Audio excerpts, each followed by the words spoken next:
Okay, welcome everyone. My name is Arif and welcome to today's webinar, Leadership Under Fire.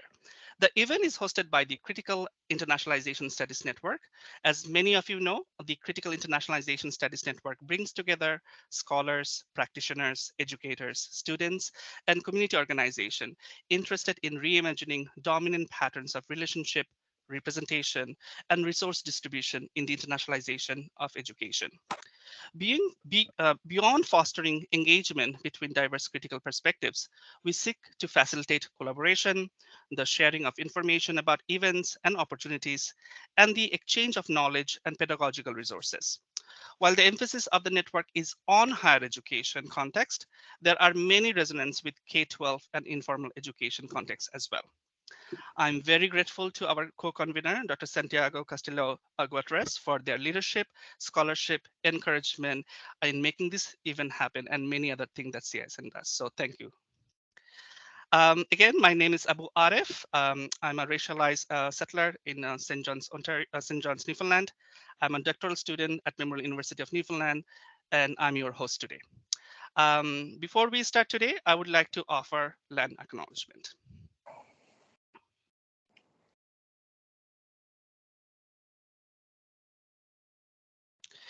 There is a tradition of knowing, teaching, and learning on the Turtle Island that goes beyond the histories of settler education. It is an indigenous practice to acknowledge the land and the territory which you are on. Land is sacred to indigenous peoples. Land acknowledgements prompt us to think about relationship between indigenous peoples and institutions. According to many indigenous scholars, including Mi'kmaq professor Bonita Lawrence, decolonization begins with acknowledgement that there is land theft and dispossession. Land acknowledgement are a way to recognize the history of colonialism and remind us of the many involuntary sacrifices of indigenous peoples in the creation and maintenance of the settler spaces. I acknowledge that the lands on which Memorial University's campuses are situated are in the traditional territories of diverse indigenous groups. And I acknowledge with respect the diverse histories and cultures of the Bithok Mi'kmaq Inuit of this province.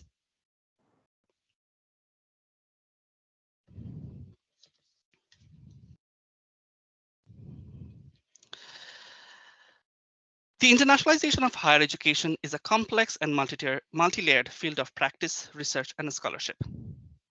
Who shapes the institutional path for internationalization of higher education can be a matter of academic debate.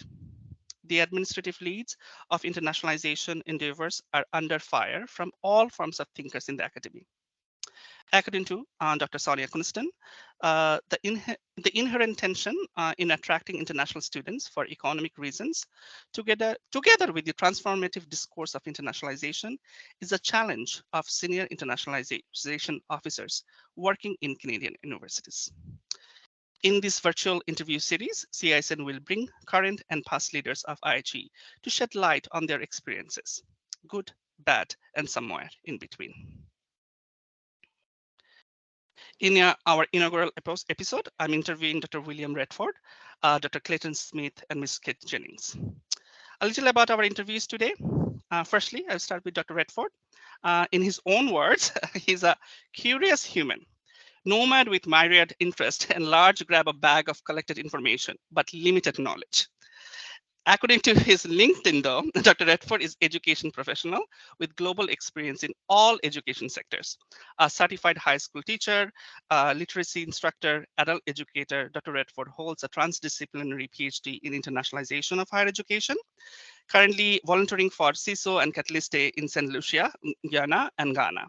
He's a former president of College of North Atlantic in Newfoundland and former director of SFU International and CENFX Extension.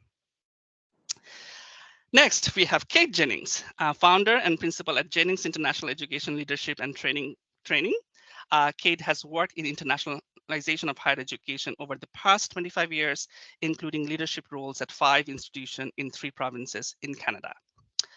Kate also volunteers her time with IHE Association globally, including as the 2023 chair of NAFSA's International Education Leadership Knowledge Community. In 2021, Kate was awarded British Columbia's British Columbia's Council for International Education (BCCIE) International Education Distinguished Leadership Award. Kate identifies as a person with disabilities and as a strong advocate for inclusion, accessibility in internationalization of higher education. And finally, Dr. Clayton Smith, and my dean of student when I was a student in University of Windsor, and then one of my favorite human in this whole white planet.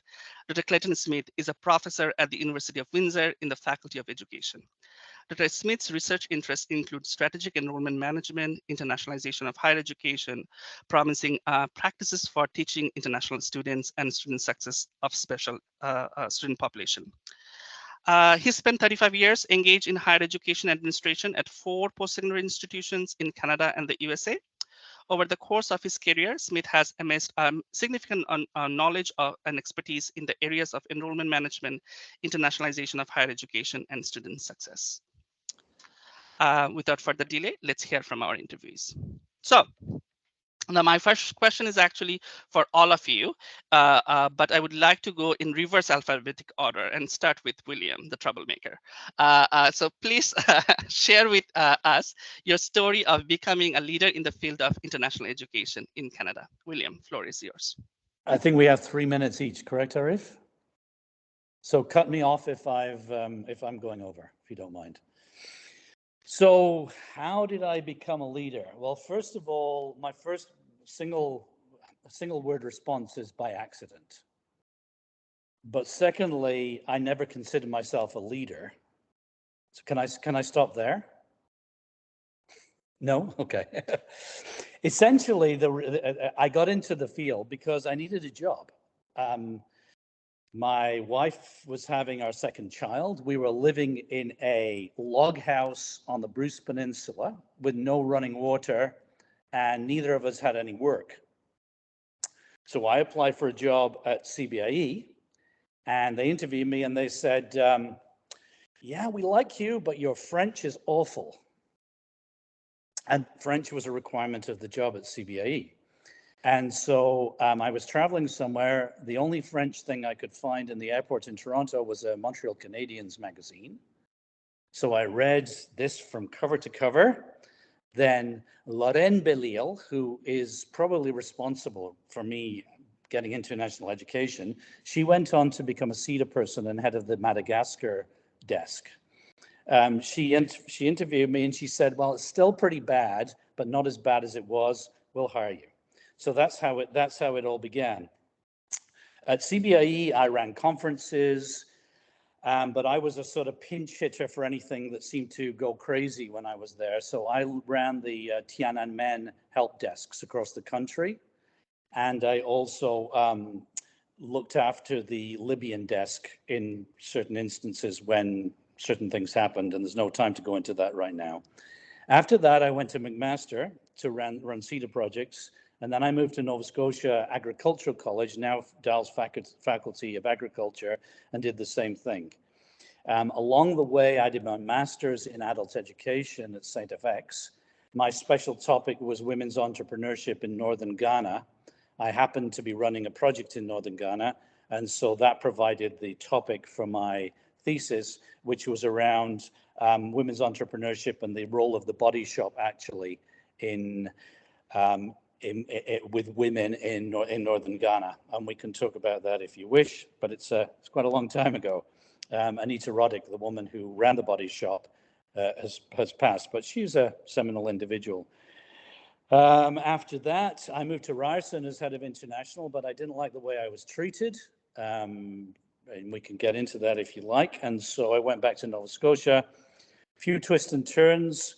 I was then hired by SAIT as their head of international, which was a completely different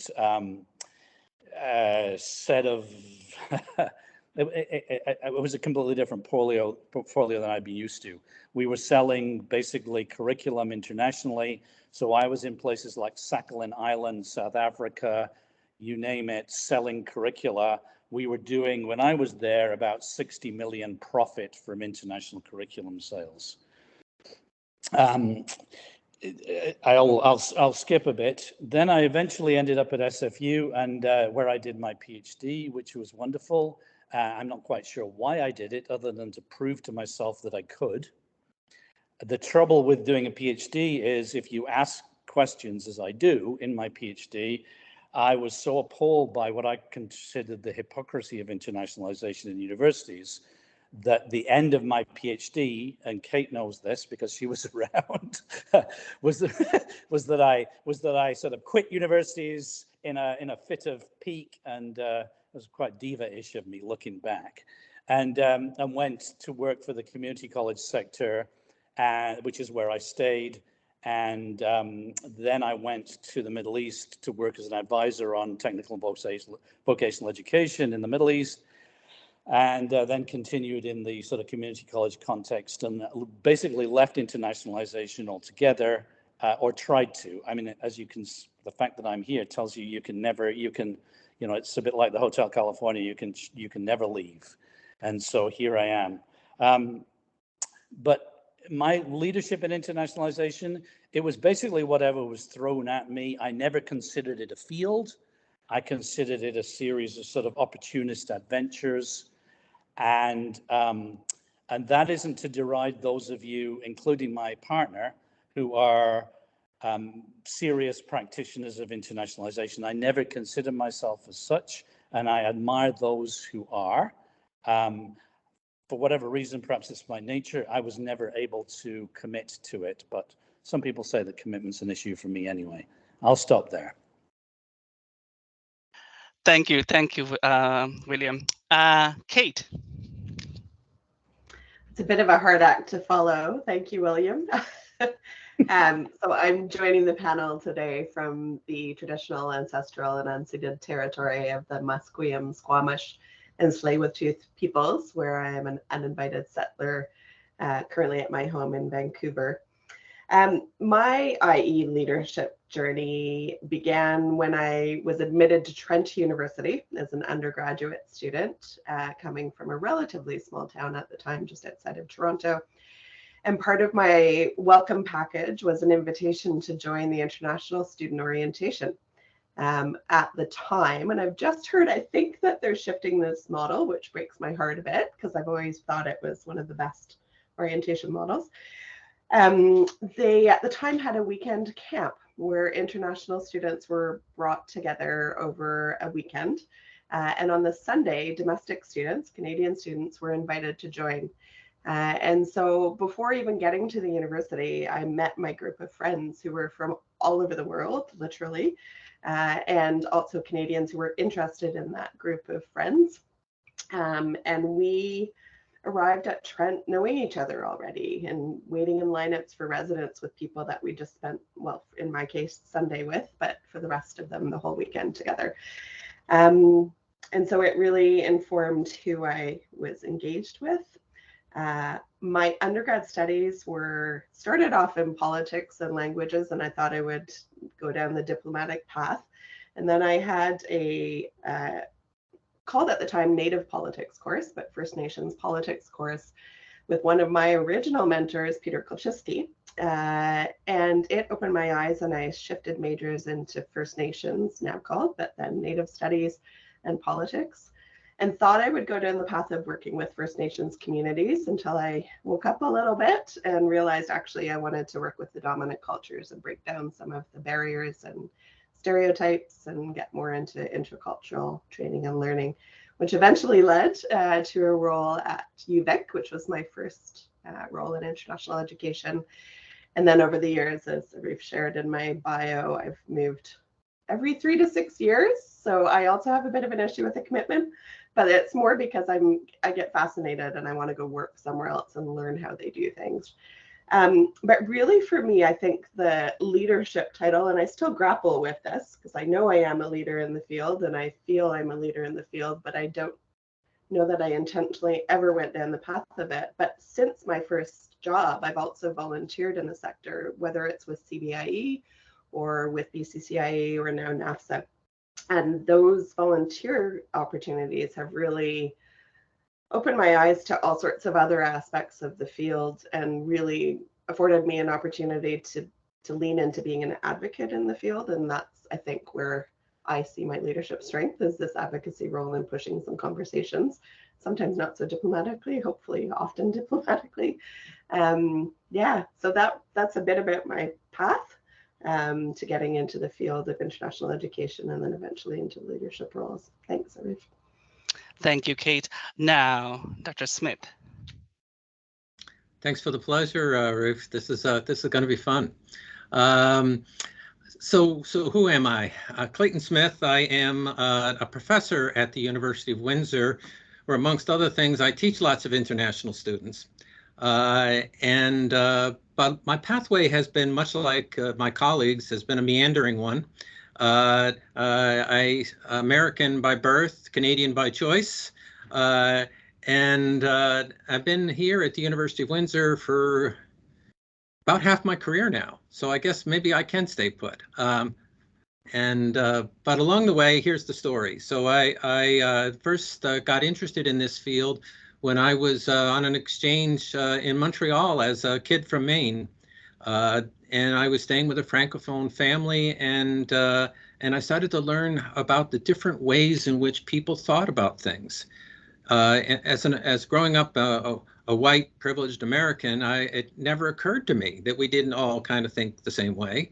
And so that curiosity was spiked right then and there as a high school exchange student.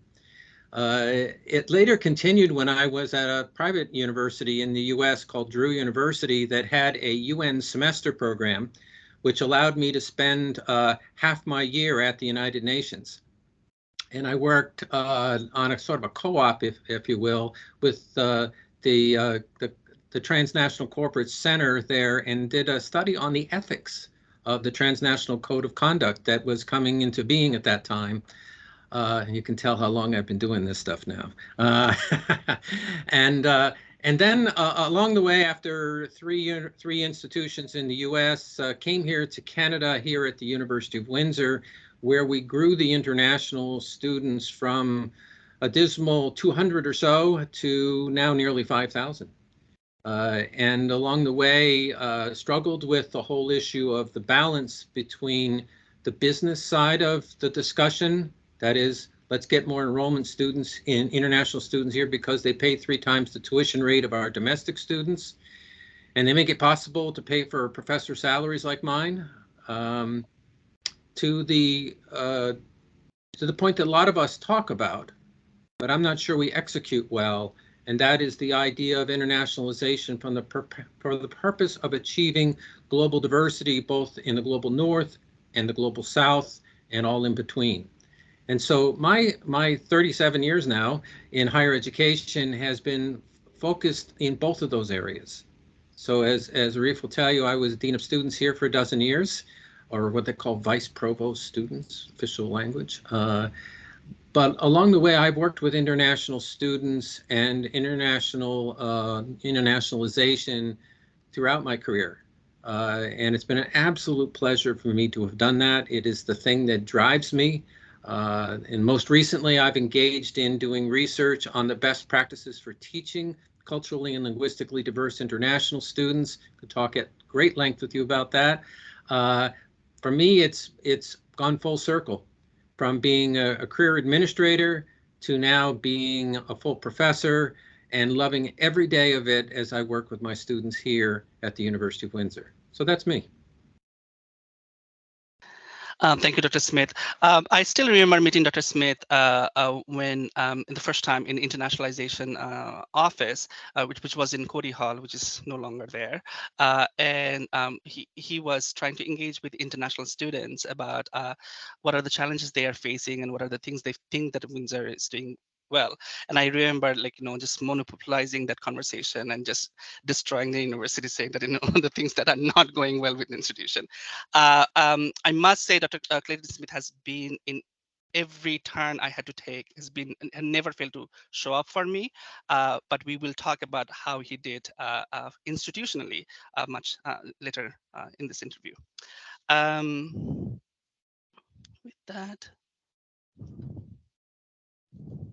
So our first question is for William, actually. So William, in a book chapter written by Dr. Kumari Beg and Dr. Michelle Pigeon, the authors claim that definition of internationalizations are contested and neither value neutral nor objective. In your experience, does the definition of IHE used in developing institutional internationalization strategies play any role in what direction institutions are heading with their IHE agenda? More broadly, does critical decolonial scholarship play a role in influencing how decisions are made in practice?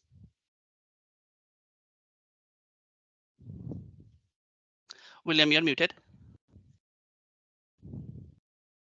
Yeah, unmuted. Sorry. Okay, so first of all, just an acknowledgement that Dr. Pigeon was actually on my committee. So for PhD, and I have a huge amount of respect for Michelle Pigeon. She's one of the very few people who bridges internationalization and First Nations scholarship, and is a wonderful human being on top of all of that. So just a banner for Dr. Pigeon. I'd like to begin with a quote from Kierkegaard via Zadie Smith. If you don't have this, I urge you to borrow it, beg it, steal it, or whatever. Zadie Smith Intimations. Zadie Smith, to me, is internationalization. And I believe that internationalization actually, rather than residing in the university, resides in cross-cultural, cross-generational authors like Zadie Smith, who have, I think, done a better job of embedding internationalization in scholarship, thought, and narrative than others. And this is what she says about, this is the Kierkegaard quote she uses. To what shall we compare the relation between the thinker's system and his actual existence? A thinker erects an immense building, a system which embraces the whole of existence and world history, etc. And if we contemplate his personal life, though, we consider to our astonishment this terrible, ludicrous fact that he himself personally does not live in this immense high-vaulted palace, but in a barn alongside it, or in a dog kennel, or at the most in the porter's lodge. If one were to take the liberty of calling his attention to this by a single word, he would be offended. And I apologize for the gender specificity of this, but it's Kierkegaard, and it was probably written in 1880. For he has no fear of being under a delusion, if only he can get the system completed by means of the delusion. Now, I'm not going to interpret or parse that, but this is very much my thinking, is that internationalization is this sort of massive word palace, which has been created by scholars and all the rest of it, but nobody actually lives there. It's a world palace, and actually the delusions are in each of us, in each of our practices, international students versus scholarship, and so on and so forth. But you can read Zadie Smith for yourself. She attacks not internationalization, but sort of the concept that intercultural, intergenerational transmogrification is happening, but at the same time, the rhetoric and reality are completely out of whack. The ratio of rhetoric to reality is not in balance. So you use the term definition, Arif, in your question. For me, that's a problem. The periodic table is a definition, but human sciences are placeholders, signposts, aspirations at best. And this applies to internationalization in my belief. It's not a periodic table. These are not definitions. We need to find a different term for them. The definition game has followed me all my life. First with the CISR work, and we spent hours and countless tens of thousands, hundreds of thousands of dollars discussing development. What is development? What is sustainable development? What is action research? What is gender-inflected development? CBRD, if anybody remembers that term, and so on. And in no case was a definition ever agreed on. And I suspect that the same thing will occur in internationalization. I believe that defining internationalization is equally doomed to failure, as it's about nothing other than trying to legitimize it as having a place in academia with its own ecosystem. Personally, I never bought this. If you go to Knight and DeWitt and some others, some of them got careers out of the process, but they were never considered real academics. And so it remains with a few hanging on, Kumari Beck, who you referenced at the beginning as an example. But by and large, for me, it's done. It never worked, it's over. Internationalization as a field is in its sort of dying days. And we can talk about commercialization and commodification, but you all know what I mean by this. Various of these, DeWitt and so on, have written about the death of it, and I believe they're right. I don't believe that their rationale as to why they believe it's over are correct. To me, the serious internationalizes, in my opinion, are people like Simon Marginson, Anthony Appiah, and Chris Olds, who was also on my committee, actually, who are outside education per se. And that's where internationalization tends to locate itself in education along with other orphan movements. And so do institutions use internationalization in IHE strategies? I'd say not, as internationalization is marginal, and most institutions consider the international part of the word while discarding the ization part of the word, indicating that they see themselves in the world. They're not parochial. Of course they couldn't be. They're a university. But they don't recognize a comprehensive process with a particular political agenda that is to be adhered to. And I don't think there's a university that does. The critical and decolonial tack is, in my opinion, yet another attempt, in my mind, to legitimize internationalization, but it's equally doomed to failure. To me, internationalization is a spectrum rooted in a scale from Ayn Rand capitalism, which is where many institutions are now, to internationalization as Marxist-Leninism, people like Peter McLaren and so on and so forth, if you go into the deep left literature of internationalization. And it's only some practitioners who conflate critical and decolonial scholarship with the field. My perspective is that if internationalization is to be locked together with critical and deconstructive perspectives, then they've got to be activist. And internationalization has perforce failed as an activist endeavor. It's beginning to be apparent as is the case also for decolonization and critical approaches. They, to me, are sinking into academic legitimacy. And I use the term sinking into academic legitimacy advisedly. Whereas in my opinion, they should be anarchic and combative, not just on paper, but in the streets, and should join community with the university. This didn't happen with internationalization, and the cozy suffocation of academia is squeezing the activism out of critical theory and the decolonization movement. For what it's worth, I think internationalization is just about making the institution more global in all its functions, including making money. The assumption that it should primarily be a Trojan horse for critical thinking, inclusivity, etc., to me is erroneous. And you asked me to be provocative, Arif. I hope I have been. Thank you. Thank you so much, William. Thank you. Truly appreciate your honesty. Now, next question is actually for Kate Jennings. So the literature suggests that the global North, global South partnerships are rarely equal and mostly in favor of institutions from the global North. Scholars argue that the patterns of these engagements are reminiscent of the colonial mindset of Western academics. What was your experience working with the Global South institution? And more importantly, how did you ensure these engagements were respectful and reciprocal?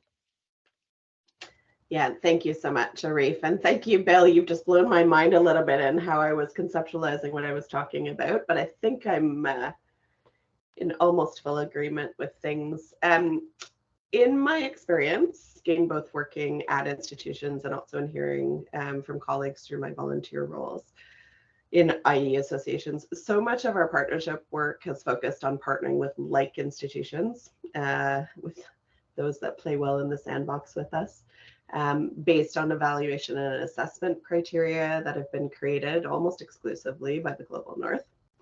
Ranking systems, accreditation bodies, research output metrics, English taught Global North acceptable, quote unquote, curriculum, in the case of student mobility and transfer credits, credential evaluation, publications in peer-reviewed journals,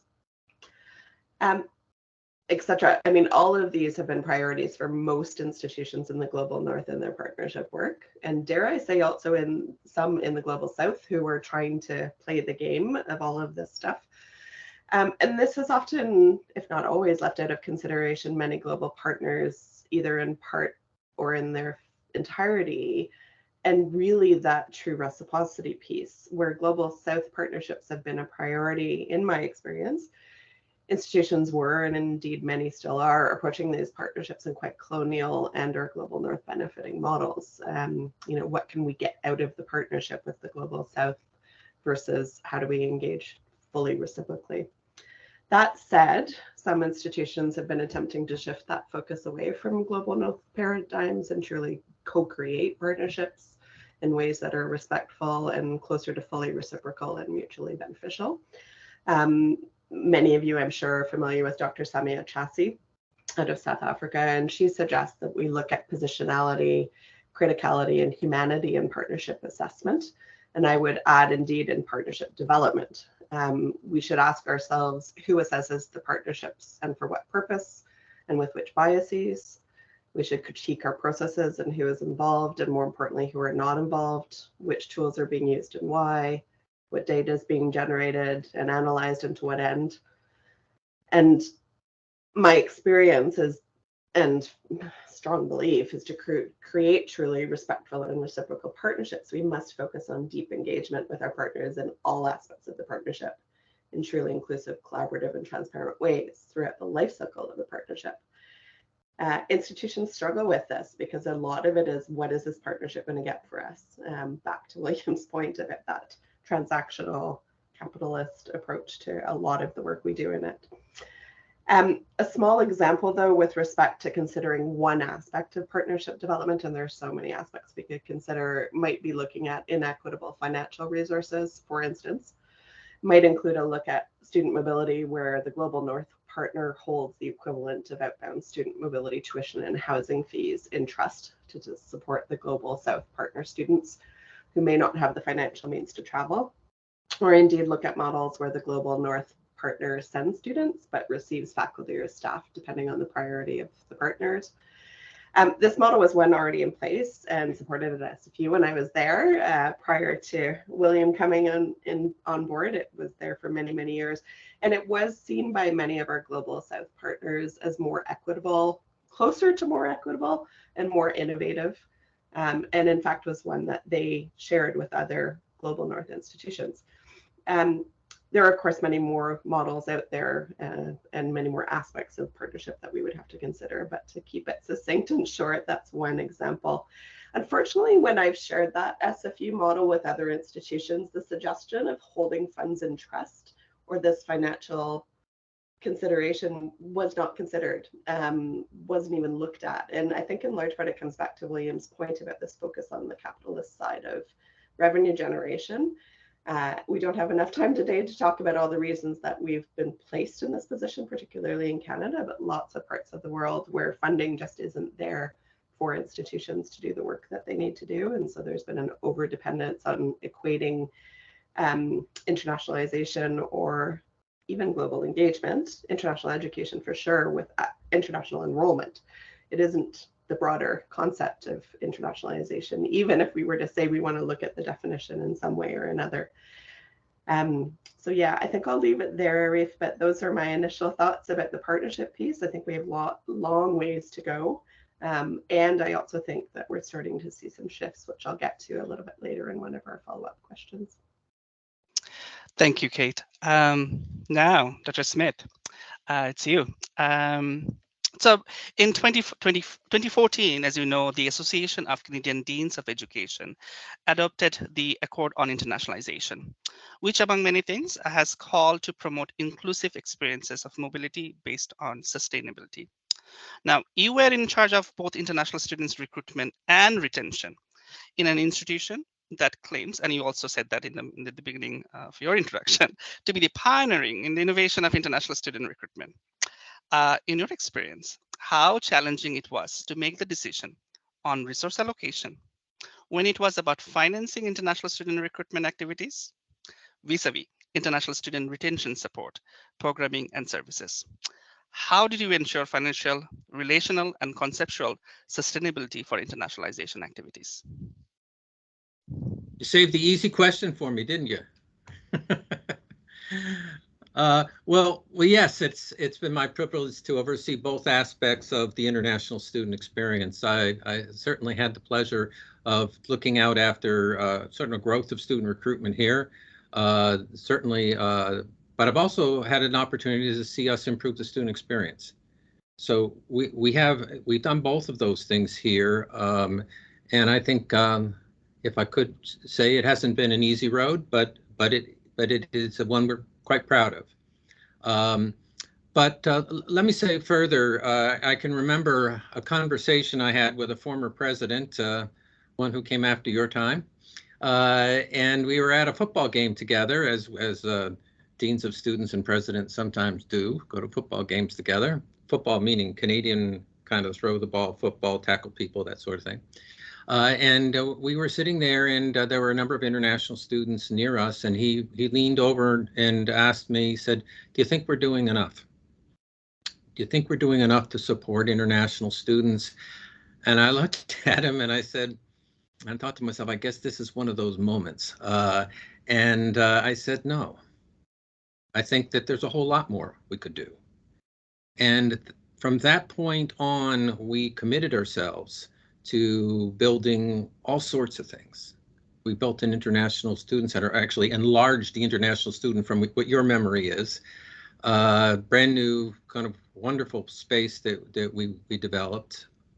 So we created a place for students to come together socially and to be supported in a variety of ways.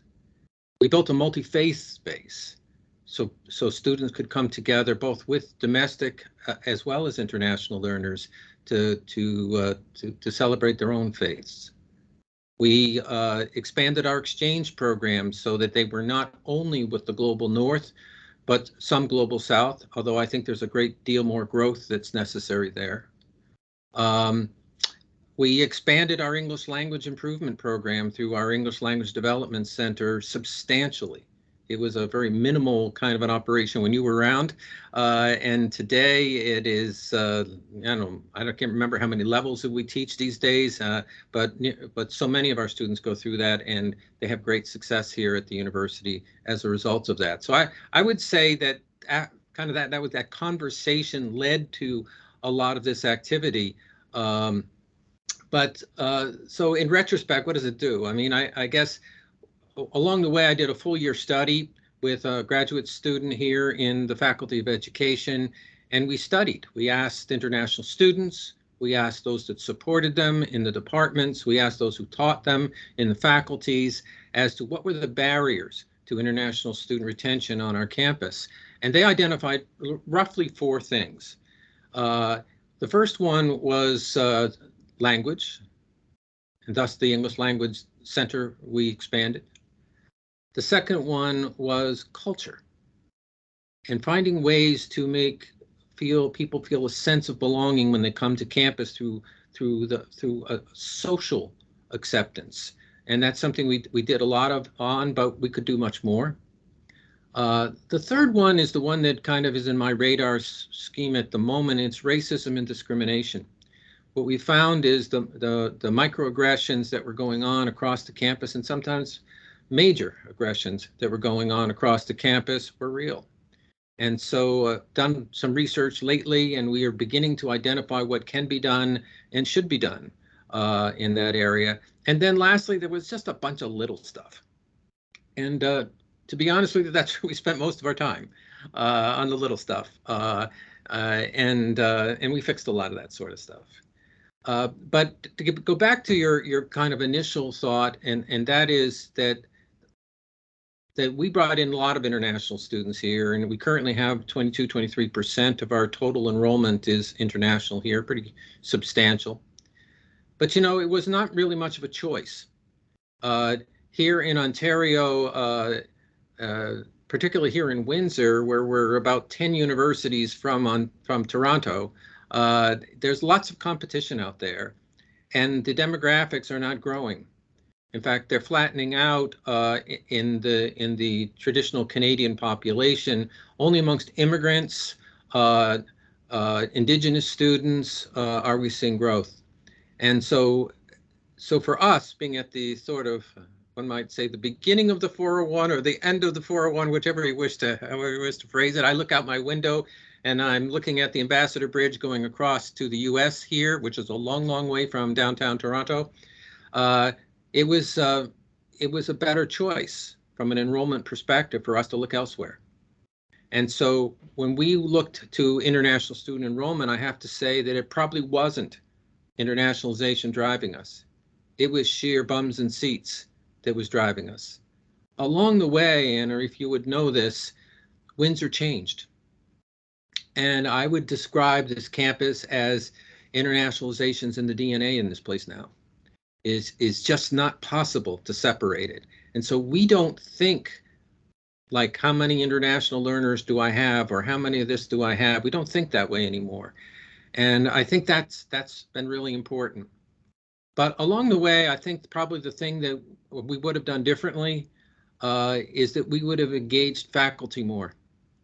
And that's one of the things I learned when I returned to teaching in 2016, is how little faculty were engaged, how little they were supported, how little was expected of them with regard to our students. And so that's been my sort of focus in the last bunch of years, is to find ways to support the professional development of our faculty, to encourage their involvement in international type discussions, to bring the notion of internationalization into their pedagogy.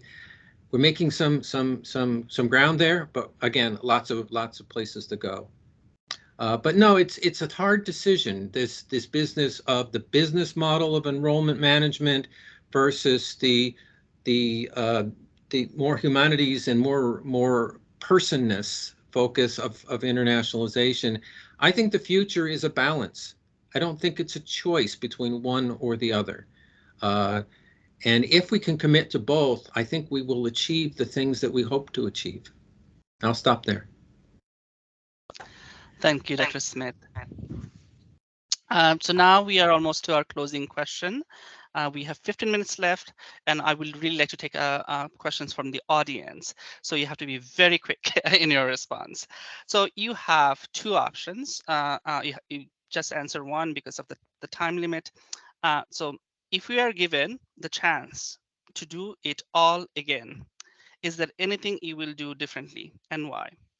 And next, according to you, what is the future of internationalization of higher education? And we start with Clayton.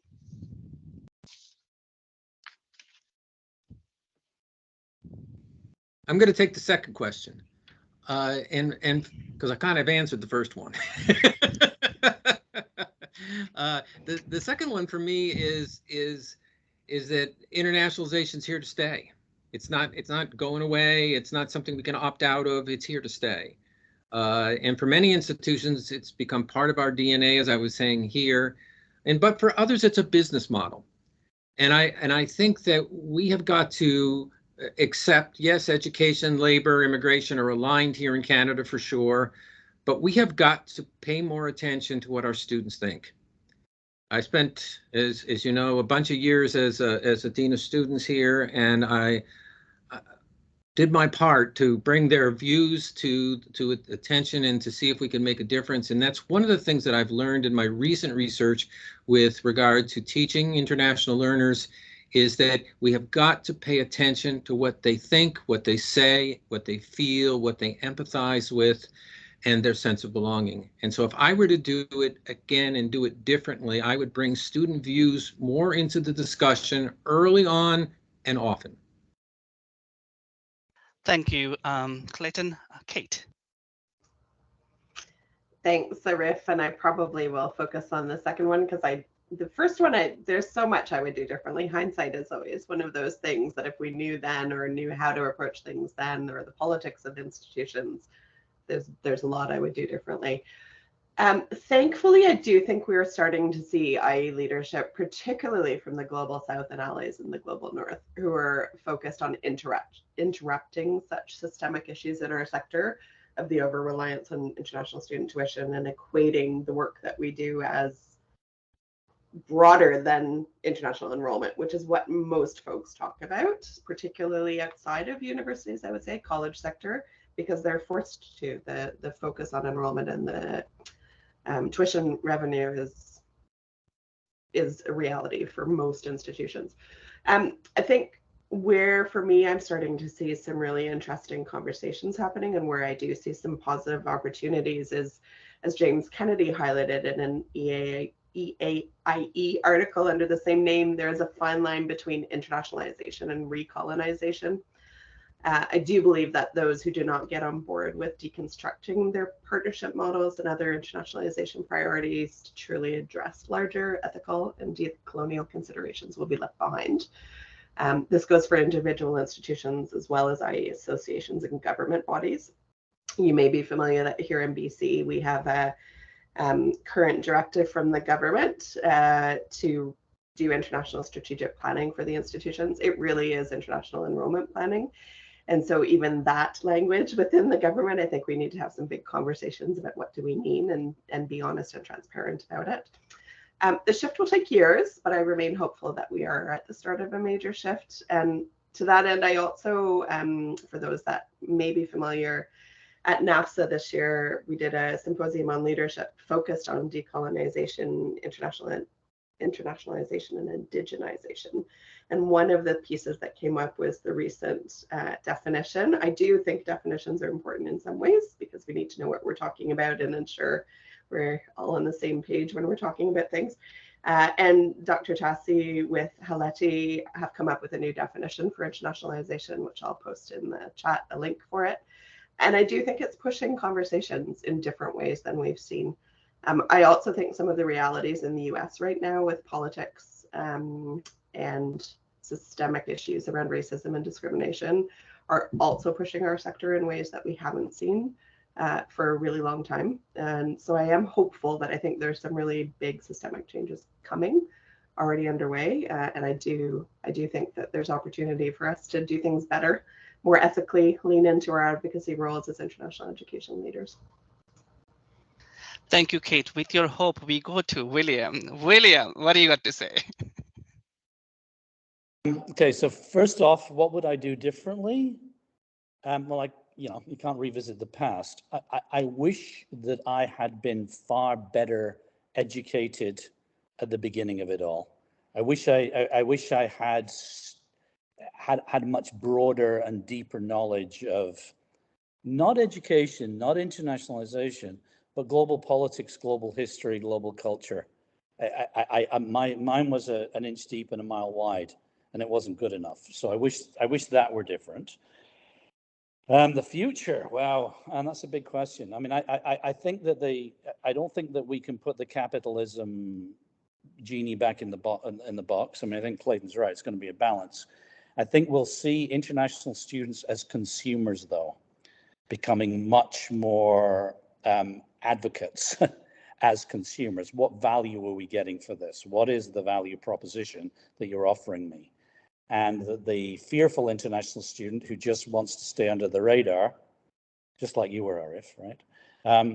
That fearful international student he and she and they are increasingly disappearing, and they're demanding value, and that means many things for an international student beyond the transaction of learning, teaching and learning in the institution. I think we'll see internationalization fragment globally. I think, for example, in Europe, The main challenge to internationalization is nativism.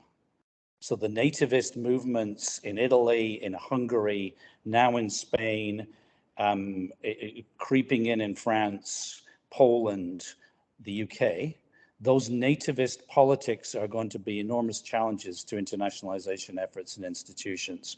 And institutions are going to have to decide if they're on the front line of challenging that, or whether they cave under the sort of cudgel of incipient fascism. And I mean that. I think in North America, where the sort of multicultural, multiracial reality is threatened at a number of levels, it's going to be a different internationalization with a different set of challenges and a different set of opportunities and a different set of responsibilities. And then when it comes to emerging nations with wealth, such as Kazakhstan and so on and so forth, you'll see an internationalization which is about borrowing from elsewhere. But what it'll turn into, who knows? The isolated nations, such as Japan, which is shrinking by the day, Korea, which is shrinking by the day, China, which is, I never understand China, and I'm not going to make any pronouncement about what I believe will occur there. But I think we will have a fragmented internationalization, and the ability for internationalizers to actually have common conversations at international conferences are going to be few and far between. It was always difficult to have truly global conversations about internationalization. Now, I think the NAFSAs, the EIEIO, as I call it, as in Old MacDonald, those will become, they will become much more regional and much more specific to what the challenges and the realities of internationalization in those particular locations are. Okay, done. Thank you, William. Thank you very much for your response. Now, we have 6 minutes left. So audience, if you want to send a question, please send it to the Q&A. We will take the first one, and this goes to Clayton, I think, because it's on enrollment and resource. Do universities need to grow? Can they reach a certain size and then just maintain that without a constant need to grow, which may drive the push to treat international students as a resource rather than a student? Yeah, it's a good question. What most institutions do with international student enrollment is look to grow, because they have, it's cost push inflation. You know, the salaries are increasing, the costs of doing business are increasing, the food that we buy in our school, and all of those kinds of expenses that we're hearing about in the media today are very present in post-secondary education. And we have got to look for new ways that we can bring revenues in, or else we have to cut some things out. And there have been some institutions that have chosen to stay constant. They later regretted it because the way in which provincial funding works is one budget is built on the budget before it, and so if you didn't take advantage of it there, you have now lost out. And so I don't think that that's going anywhere unless the institution is, by choice, is going to say that this is the size that would be best for us. I just don't see it as a likely outcome of people that sit in the president's office. Thank you, Clayton. I don't see any more question, which could be both good and bad, but I will think that it is good. People are fascinated by this conversation. I am fascinated with this conversation. So we will be closing today's session with a deep gratitude to all our panelists. Thank you so much for joining. Deep gratitude to the CISN network for helping us to set up this meeting.